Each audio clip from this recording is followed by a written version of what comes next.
I can't imagine what it would be like to let somebody else use your name and then they did a better job than what you guys have.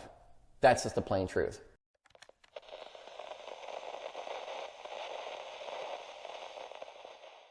Guys, welcome back. I hope everybody is having a great day as always. And if you're new to this channel, my name is Jeff, and this is where I share my random passions with you guys. I have a passion for firearms, I have a watch collection as well, and my passion for cars. This is my 2020 Shelby GT500. If you like checking any of those things out, feel free to do so. But today we're talking about the 2025 GT350 and the 2025 GT350R. I previously owned a 2024 Mustang Dark Horse that will come into slight discussion on this as far as my personal thoughts. And obviously owning this, my thoughts will come in as well. So I'm going to give you my personal opinions as to why I think there's, I don't want to say hate, but what my concerns are with these two platforms and also Shelby in general. And obviously this is post, Carroll Shelby's passing, unfortunately, in the past. I mean, the guy was a complete legend. So I'm really hoping Shelby turns things around, because if not, I just think the brand's going to be in trouble. So let's start with the 2025 Shelby GT350. Previously, it looked like, from what I understand, the Shelby brand sat down with Ford Performance Team in specific and had a negotiation to let them use the name, right? And in doing so, they built the previous GT350 platforms and this Shelby GT500 you see behind me. And this was discontinued in 2020, which was taking over the placement of the GT350, the previous model. So the performance team by Ford knocked those cars out the park. In my opinion, those were the best iterations of the GT350 and a GT500 that were ever made, period. In my opinion, when they're sitting down at that table, they literally give them the rights to use the name Shelby. Therefore, in my opinion, these are Shelby cars. From there, they're like, wow, we leased our brand to Ford Performance, and they made the best two iterations that have ever been put out there. How do we even compete against that? So with the GT500, they came out with the Signature Series, they came out with the KR, and then they came out with the Code Red. Those are all additions to this amazing platform that Ford Performance already generated. Same thing, we come along, we fast forward, and the GT350 comes out, and they announce it.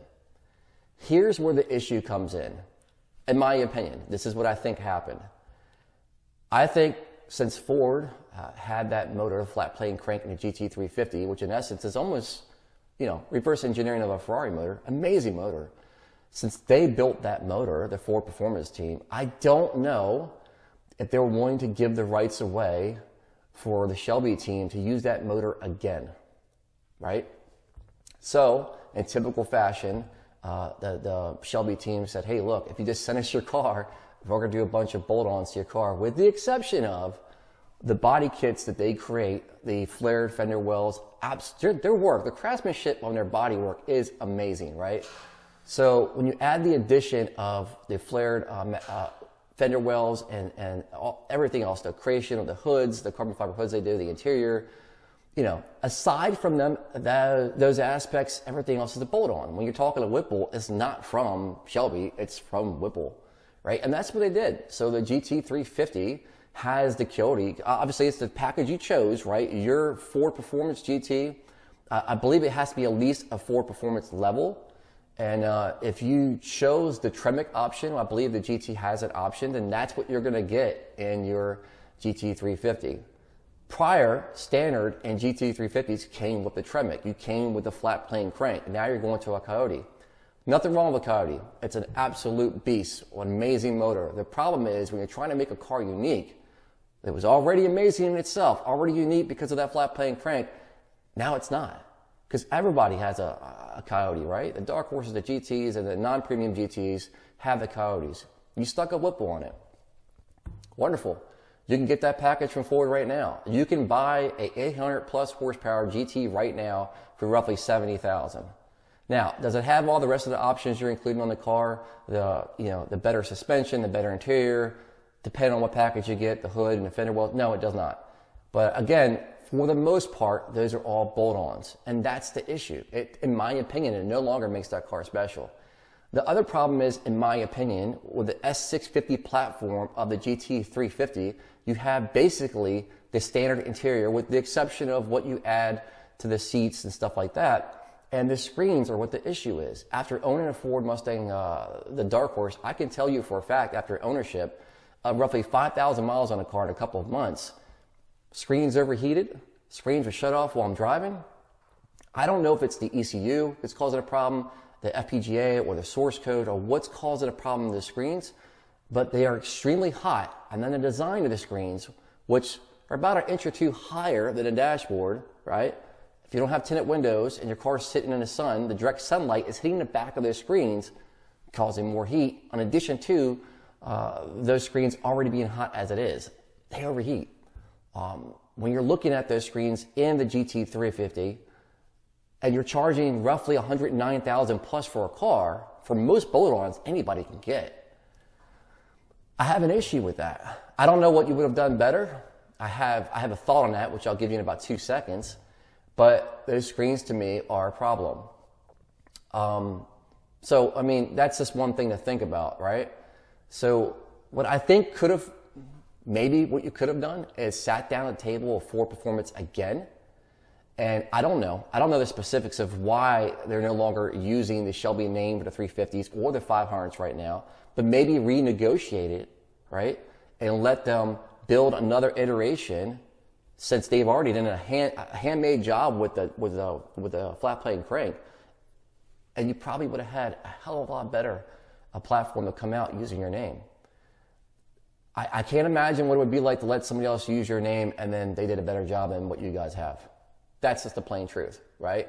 So in my opinion, those are the problems. The pros are, yes, you could put the serial number of the car, the GT350, in the Shelby register book, if that means something to you. For collectors, it probably does. Low production, probably going to mean a lot to a collector.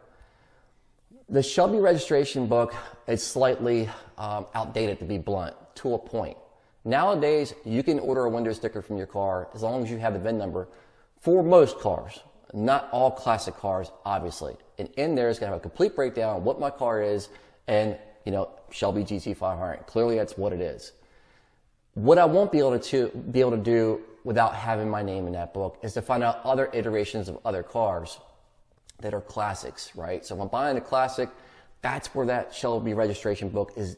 It's going to be extremely important, because that's the history of all the Shelbys, right? So if I'm buying a classic and I can't get the original window sticker, very difficult to get, then that's where that comes into play. If that means something to you, then regardless of the things I just mentioned, this car will be collectible and you will probably buy it no matter what.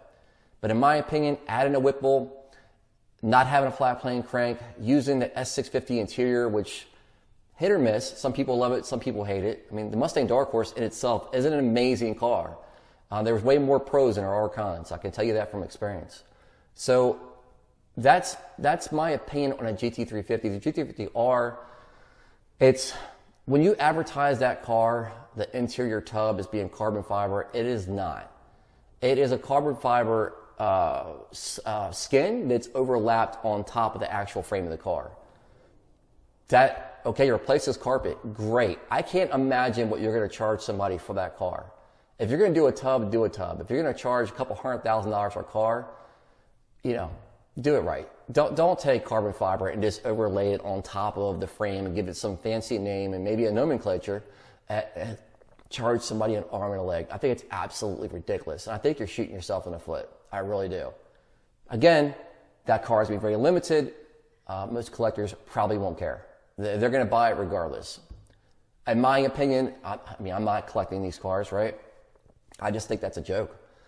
Slapping a piece of carbon fiber or an overlay from roughly behind the dash all the way up past towards where the back seats are and making it look like you have a carbon fiber tub. If you want that, buy a car with a carbon fiber tub, because that's not it. But you'll pay the price for it. I mean, what you guys are charging for these cars are absolutely ridiculous, I mean, in my opinion. We will have another upload talking about the GT500 and why I do think this car is a Shelby. And what my issue is with Shelby saying it's kind of not, right? That'd be a separate upload. And we'll dive into the king of the road. We'll dive into the Code Red, especially the Code Red. Don't get me wrong, that's one of the best iterations out there, but Shelby, you need to give credit where credit's due, because there was a lot of hands in that car, not just you guys. So to recap, GT350 2025, those are the things I think could have been done better with that car. The car itself is amazing, right? I mean, you're talking 810 horsepower. It's just how that car was created and what it's supposed to represent. So if you buy that car, you're probably going to fall in love with it. But for a GT350 that was already out there and unique, I just don't think this is the way that Shelby should have went. I really don't. So in a GT350R, I just think that car could have been done a lot better, especially for whatever this mythical price is going to be, and I can't even imagine what it's going to be. So guys, those are my thoughts. Let me know what you think. Are you going to get a GT350 or possibly a GT350R? Do you think the limited production and having your number in the registration number in the Shelby registration book, do you think those two, in addition to what this car represents, do you think it's worth it? Do you think it's worth the premium of that car? You can always go out there and get yourself GT500 made by Ford Performance, and it is a Shelby in my opinion. And it, to me, is a hell of a lot better car than that the current GT350. I really wouldn't compare it to the GT350 of the previous iteration, because they're two different cars. But now that you're going to use a Cody and slap a Whipple on it, yada yada, yeah, that's my 2 cents. So guys, I hope you liked my upload on this perspective. If you have any questions or concerns, feel free to drop a comment. And hopefully, Shelby, if you're listening, maybe these are some things you'll take into consideration. I'm rooting for you. I hope that the next cars that are coming out, you guys will learn from some of these suggestions that people have. Some of the hate out there is ridiculous, honestly, like just absolutely ridiculous. I don't want to get into that. But just from building a car perspective, those are my thoughts. So guys, have a great day, and I'll see you in the next upload.